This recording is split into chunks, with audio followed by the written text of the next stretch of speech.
Thank you very much, sir. Thank you. Okay, ladies and gentlemen, sir, you're a part of this panel, so why don't you just stay back on stage Okay. as I invite the next panelists. A warm round of applause for Mr. Shankar Prasad for giving us the journey and the future of Plum. Ladies and gentlemen, coming up right now, we've got a panel discussion that's been brought to you by Accenture. It'll put the spotlight on the evolution of the retail model by merging online and offline, how to do it right for survival, revival, and success. It's my pleasure to introduce our panelists. He is founder and managing director Plum. Please welcome, he's already on stage, Mr. Shankar Prasad. He is founder of Wow Momos. Please welcome Mr. Sagar Daryani. He is President Retail Fab India. A warm welcome to Ajay Kapoor.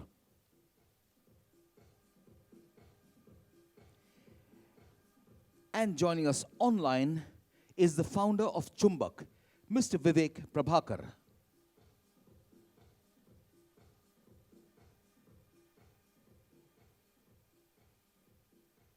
The founder of Chumbak, Mr. Vivek Prabhakar. And I'll come back to him once he comes on screen.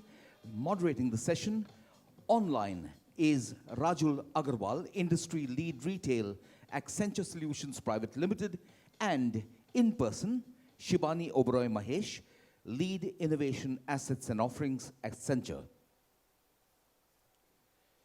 Okay, I'm just waiting for our speaker and moderator to join us online.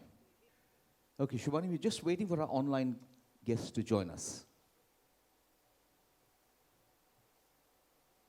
Okay, since we do have 4 on stage, let's put our hands together in absentia for our online panelists and moderator, Mr. Vivek Prabhakar, founder Chumbak, who will be joining us very shortly, and our co-moderator, Rajul Agarwal, Industry Lead Retail, Accenture Solutions Private Limited. Remember, this panel has been brought to you by Accenture, and it's over to Shibani to take us through. Check. Am I audible? All right. Thank you. Thank you so much for that lovely introduction. I did hear Plum talk to us just a few minutes ago, and that is one brand that I have been really keenly following. I think you are one of the first vegan brands. There's a lot of goodness inside is what we always hear, and I think I completely believe in that. Today's session is all about, we're talking about retail and the changes that have happened in the entire industry, right? One word that really comes on to us is uncertainty, right? And uncertainty has been one word that has remained a constant thing in the last 2 years. Since 2020, we've been grappled by change. We've been grappled by new consumer expectations.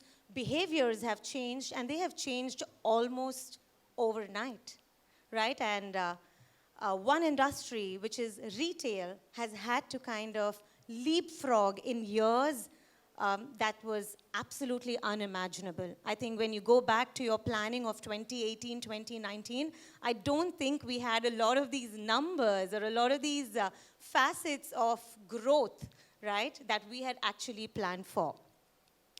While rapid change is now the new normal, what has become key for us is how do we embrace not just the change, but also how do we predict consumer wants, consumer expectations? How do we adapt to newer supply chain models?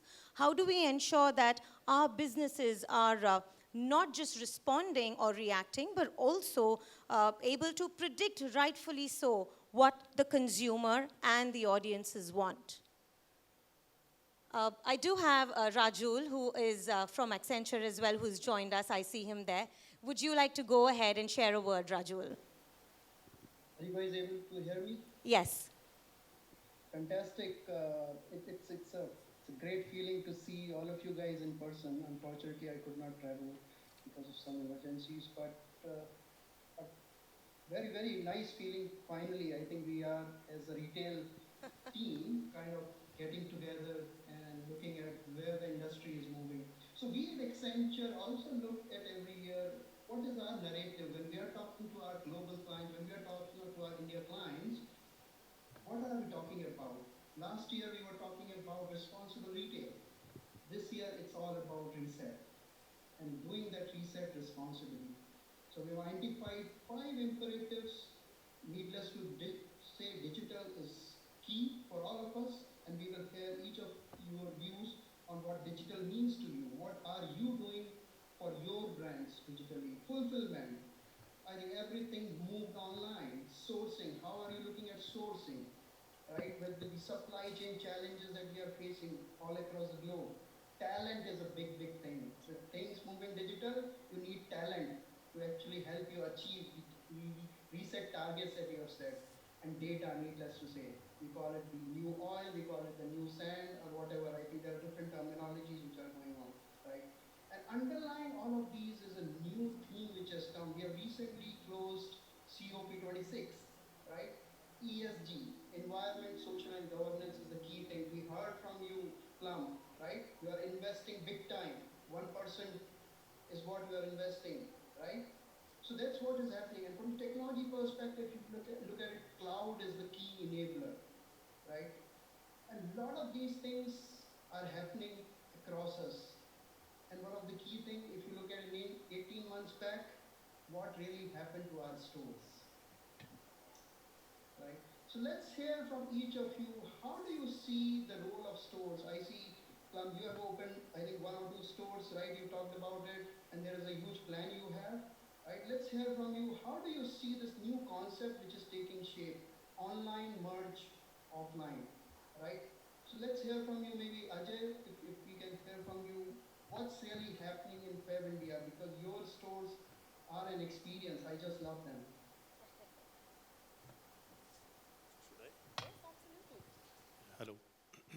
Yeah, thanks, Rajul. Thanks. I'm sorry I missed your name, Shivani. So yes, in Fab India, we have been all talking about experience, and you rightly said that responsible retail is the way forward, because while the first lockdown, actually, we were all pondering what to do, how to do, when to do. The second bounce back has been pretty much faster, better, and merging of online and offline, I believe, is a necessity for all the brands now. So whether it is Fab India, whether it is any other brand, it is a necessity. And one very recent example which I am seeing, I mean, like, I've been in Bombay for the last couple of days now, and when I've been going to the markets, I mean, like, I'm seeing a lot of Nykaa stores coming up. So a brand which actually started on an online platform, expanding its shoes into the brick-and-mortar side, is a testimony to the fact that the two concepts have to live together and they have to survive together. Because ultimately, customer is the king. You will have to service the customer the way the customer wants you to. If the customer wants a service to be done online, you'll have to create the experience over there. You'll have to create everything which is required to upsell, cross-sell, and do everything. And similar thing which we do in the stores. So a lot of it is evolving, and I'm sure that I hope and pray that the new strain which is coming is not going to put under the stress and the pressure once again, because in the last 3 decades of sales career, I think the last 2 years have been the most troublesome. I've never made 15 versions of a budget for 1 year. so it's very troublesome, and we do hope that things do happen the way they are right now with some restrictions. But then, yes, as I said, that online and offline both, we have always been believed in experiences. That is how we have been creating experience centers. And as I said initially, the customers have also behaved very differently after the first lockdown and the second lockdown. They have come to the stores. They have actually been wanting to come out. The percentage shift of sales that we saw in online for the first 3-4 months, I think we are back to 95-98% coming in from the stores, and the online contribution coming down, at least for us. When I hear about the other brands, I see a lot of difference. There are a lot of other brands who have taken their contributions on the online portal to 25-30%, which to me is kind of unthinkable. Yeah. But yes, there are brands who have taken it, and we are also setting a benchmark wherein we would say that, okay, this percentage of online sales is going to be good for our brand also. Absolutely. Sagar. How are things happening at Wow Momos? I love your momos, by the way. Thank you so much, Rajul. Uh, Basically, online and offline, it's phygital, and phygital is not a format, it's actually a strategy, right? And it's a strategy which is the need of the hour. I think the consumer has also moved from convenience to experience, and you have to be there in every vertical, visible, wherever the consumer demands for it, and makes it more convenient for him or her to order. Now, for us, I think, it was a major shift. It was a disruption, I mean, come April 2020, business came down to 1/10. Prior to COVID, we would do 1.5 lakh online orders. Today, we do 7.5 lakh online orders with the same set of stores. So the business has completely, like they say, adverse times calls for being diverse, calls for being resilient. I think we've pivoted big time. It was getting back to the basics and changing yourself with the changing trends. When the second wave came, the business was only down by 30%. So imagine, from being down by 90% to 30%, it's the way, you were agile and you were able to adapt to the need of the hour and, aggressively go online.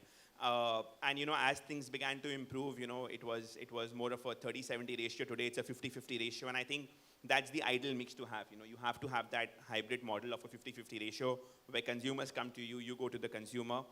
Earlier people would say online is an omni-channel. I think we need to change the terminology. We need to call it multi-channel now because it's online, it's offline, it's visibility in every category.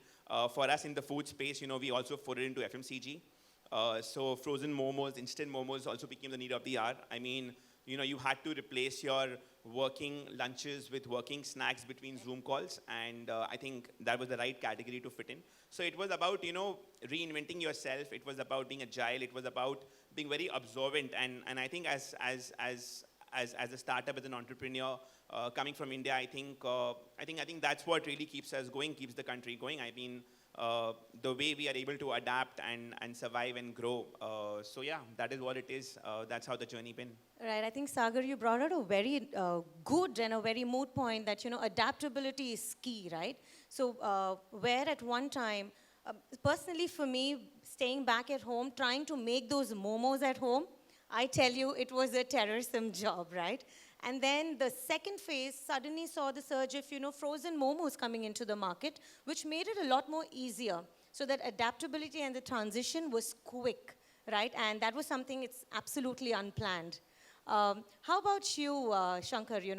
I know Plum at one point was stated as India's first online-only beauty store, right? And we did hear you speak about just launching one physical store, and you have plans to launch 4 more. So tell us about that. Sure. When we went online in 2014, it was purely by chance. I think we were sort of just at the cusp of, we were not imagining online to be this big. The brand was actually created for retail. And because it was a bootstrap brand at that point in time, online, and I was not chasing scale, online was a sort of a modular way to scale. But the itch was always, when are we going retail? And right in the beauty and personal care category, retail is still 90% of the overall market. In fact, this 90% is post-COVID. I guess it was even lower before. So you can't sit out of the 90%, no matter how noisy and glitzy the online side of things is. Of course, online is growing fast, and COVID definitely has helped online. So the question was really of when we will get into retail rather than whether, right? And so for us, 2017 was the landmark year when we got into our first shop-in-shop retail store. The first sort of steps were tentative. We were not sure how customers would receive it, whether people have, you don't see the customer online. You just think there are customers. You have data, you have lots of data, and you have numbers, and you have aggregates going around, but you've never seen your customer. So when you first see your customer in retail and they experience the brand, and then you realize that they are sort of welcoming the brand in a retail environment, that's when we started scaling. Today, 40% of our top line is from retail, which is largely multi-brand and shop-in-shop. EBO's journey has just begun for us. Hopefully, it will be a meaningful contributor a year or two down the line. But I think in beauty and personal care, especially the physical, touch and feel is extremely important. And so we are very happy to be where we are with retail today. Long way to go. Yeah, congratulations on that. And I think that transition is what we are talking about, right? Adapting to consumer needs, behaviors, and newer expectations is what's leading for us to innovate and at such a large scale. You know, I'm going to turn around and ask my question to Vivek from Chumbak. Hi, Vivek. I know you, Hi. Hi. I know you've been on for a while right now. I have a very pinpointed question to you. Yes. It feels like 1984 when you're looking over like a huge face on the screen behind everybody. Yes, Sorry, go no, ahead. we aren't complaining. We can see you nice and clear. All right, so, so you've heard us speak. We are talking about online merging offline. We are talking about newer preferences, newer expectations, right? We're talking about online, brick and mortar stores adapting online, and online formats like Plum coming to brick and mortar. Sure. Where is the consumer, how is the consumer dealing with this phygital expectations, right? Are we trying to bring an experiential store experience digitally, or are we moving towards providing digital experiences inside stores? What's your I take? think, I think from, firstly, from a point of view of, where we've been. So, I mean, pre-pandemic, we've been about almost 30% of our contribution came from, online, and almost 70% was from our retail stores. And we saw this actually grow pretty high, obviously during the lockdown, to a lot more online. But I think now we've settled almost at a at a 50-50 kind of thing. And I think from a perspective of where is the consumer heading and what is this thing, I think it's still too early to say. I think consumers are not driven so much by, or neither is all of us are driven so much by strategy and all of this. From a consumer perspective, it's driven a lot by convenience, and it's convenience of saying that, hey, listen, I figure out, I'm going to get a lot of this on the, online, and it's going to be delivered to my home kind of things. So I think a lot of new consumers that we've seen have come in with that kind of, saying that convenience is the reason why I'm coming to you guys. From a brand's perspective, such as ourselves, I think we're a little bit, not as old school as Pan India, but pretty old school in that sense, saying that our kind of balance that we like with an online and offline would be a like slightly more from an offline perspective, because I think one of the things that we've seen, especially, and that's what something that we're dealing with on a day-to-day basis, and looking at how do we work our strategy towards that, is a lot of online purchases are very price driven, and that's one of the biggest things that we're seeing, like a change from our consumers itself.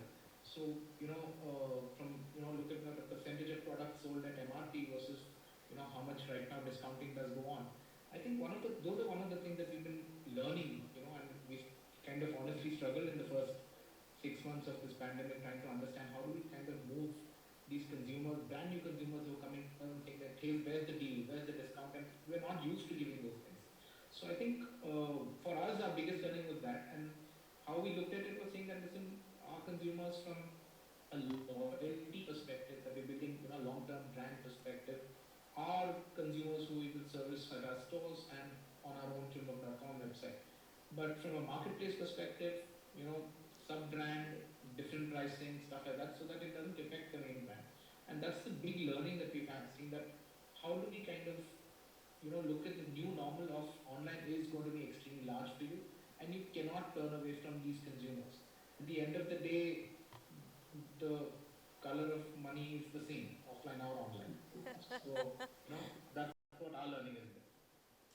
No, absolutely. I think, yes, the color of money is the same, but what do you do when we are grappled with the fact that there is a new metric that we all have to take care of, which is customer acquisition cost, which we never even imagined initially, right?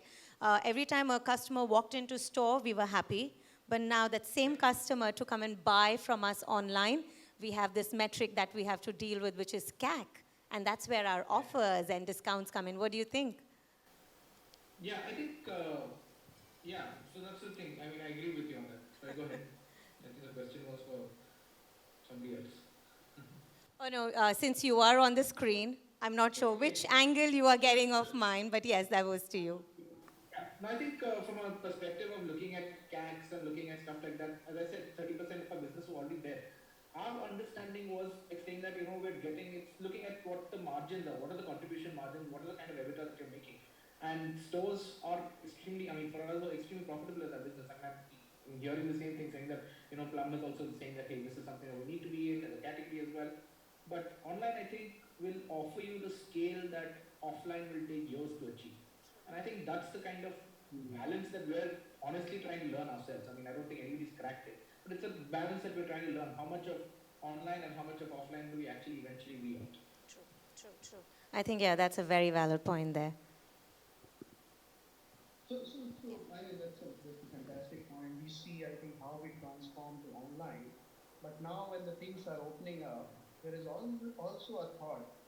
How do we relook at the stores that we have?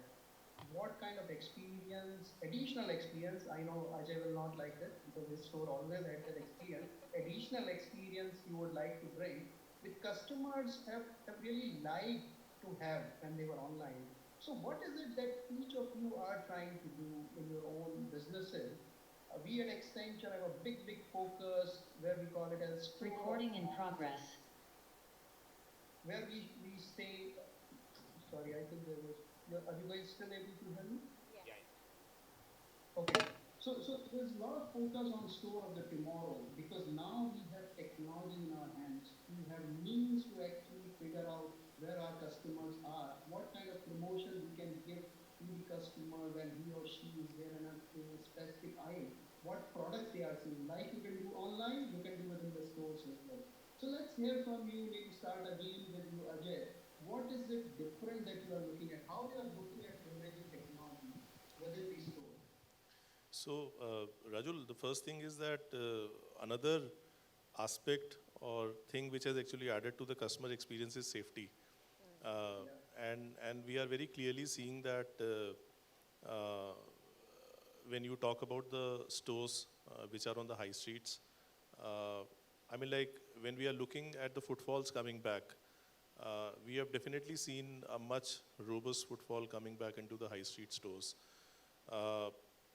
Not saying anything against the malls, but the fact of the matter is that last couple of days that 4 places that I have been to, right from showing your vaccination certificate to giving your mobile number, making entries in the registers, I think customer is not willing to get into these many details because ultimately when you are stepping out of your house, you are actually stepping out to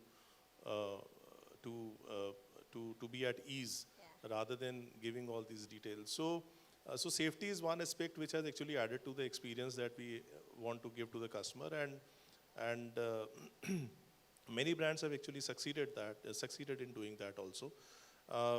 The new benchmark, the new normal, when you are talking about the numbers, when you're talking about the budgets, everybody is measuring themselves against 2019-20. So 100% is not a budget, but 100% is how close you are to 19-20. And if the next 3 months, 4 months that we have ahead of us in this current financial year, if it goes well, then I think every brand is running to touch those numbers. So experience is something which we have always been playing, and as you said in the beginning that I would not like this because we have been actually working on this for a very long time, and we are working on certain more concepts which is going to add more experience to the Fab India stores going forward. Cost of acquisition of customers is something which is again true for everyone. We always have a defined one when it came to online. But today when we talk about the brick and mortar stores, the kind of money that is going into the digital side of the digital media, print media is definitely down. I was chatting with one of my friends who's with one of the leading publishing houses. He was telling me that the revenues are down to 60%, whereas in the digital side it has actually gone significantly high. So the cost of acquisition for customers over there is definitely high. I mean, like every brand is chasing to add more and more followers. You are wanting to do it the organic way or the inorganic way, but you are wanting more and more followers to come and join your brand, because ultimately that is what is going to give you revenue. That is what is going to give you business. Many things we have tried during the pandemic, and business strategy is shifting. Apparel business, which used to be around 75-78%, home business, which used to be around 20%, it is. No, I'll not say the reverse, but then yes, the home business has gone up to 28%. Apparel business is down to 70-72. So So these are challenges which we are facing internally, and we are trying to see that how we can balance it off between online and offline both. Great, great. I think let's hear from you, Sagar. How's it for you? Are you again looking at bringing back the customer? I know you had 1 lakh and now it's 7. That was a wow number for me. But how are you looking at your business? No, definitely. I mean, we all live in a physical world. You can't actually have contactless dining. It's a sham. You Yeah. can't have contactless dining. I mean, food is something that cannot be contactless. You have to have the experience. You have to have the feel. But yeah, I mean, honestly speaking, our industry has always been known for health, hygiene, happiness. And I think, picking up from Ajay, I think initially even we focused on that health and hygiene aspect. I think in our store designs, the small changes that we've made is that, we anyways had transparent stores. I think we've become more transparent because ultimately in India, jo dikhta hai, wo bikta hai, right? You have to be visible and you have to show that transparency to the consumer. I think the reason that many of the F&B brands bounce back faster in QSR compared to the rest is because of the brand and the goodwill that they've built over the years. The consumers were able to trust them and order from them. So I think transparency was part of our core in the past, remains part of the core in times to come. And I think with regards to the digital interface in store, I think, again, it's more about experience than convenience. So, I think gamification has become a big part. Your self-order kiosks have become a big part. Curbside pickups have become a big part. I think we've given more focus on the takeaway business growing because, Momo on the move is something that we are focusing on. So that grab to go concept, how do you make it more convenient for the consumer? How do they get that feel of the digital presence in a physical store? Is some of the initiative that we are taking, we have been taking. And to be very honest, it's a learning, right? So certain things click, certain things don't click. But yeah, I think in a very short span of time, the way QSR, the way retail has been able to redefine itself, I think it's commendable. No, I think absolutely right.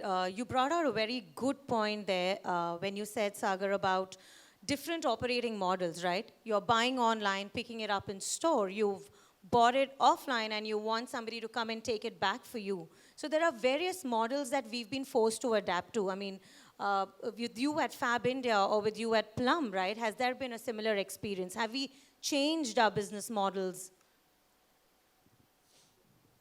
I think one of the things we've realized about retail and the way it bounces back sharply after, I hope we don't have one more reason for that bounce back, but I mean, the last 2 episodes that we have seen, I think people want a release from the digital world when they come to the physical world. Absolutely. Right? They're actually escaping that world. I don't know where metaverse is going to take us, but I think people are looking for a sort of physical, real experience. And as you said, contactless it's a sham, right? As human beings are social animals is what we have been taught in school. So that's not going to go away in a hurry. But at the same time, convenience is something that digital has, people are taking granted from digital. Yeah. I think therefore, we will have to seamlessly integrate some parts of the convenience that digital offers into physical. For example, same-day delivery of stuff. Yeah. Maybe the reward points that they earn in the store is redeemable on the website and vice versa. We have a sort of little bin in the store where they put their empties. They can also get it picked up from their homes. All of that integrates into one common database. They can use their reward points, for after depositing the empties anywhere.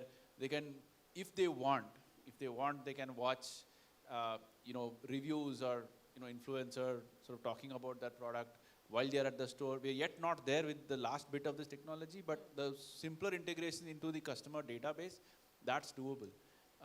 Right? While still maintaining the experience in retail. No, I think that's spot on, Shankar, because we at Accenture have been trying really hard to try and see how we can offer this as an experience to our brands and eventually the brands to the retailers. One thing that you said is, you earn reward points online and then you allow them to redeem it offline.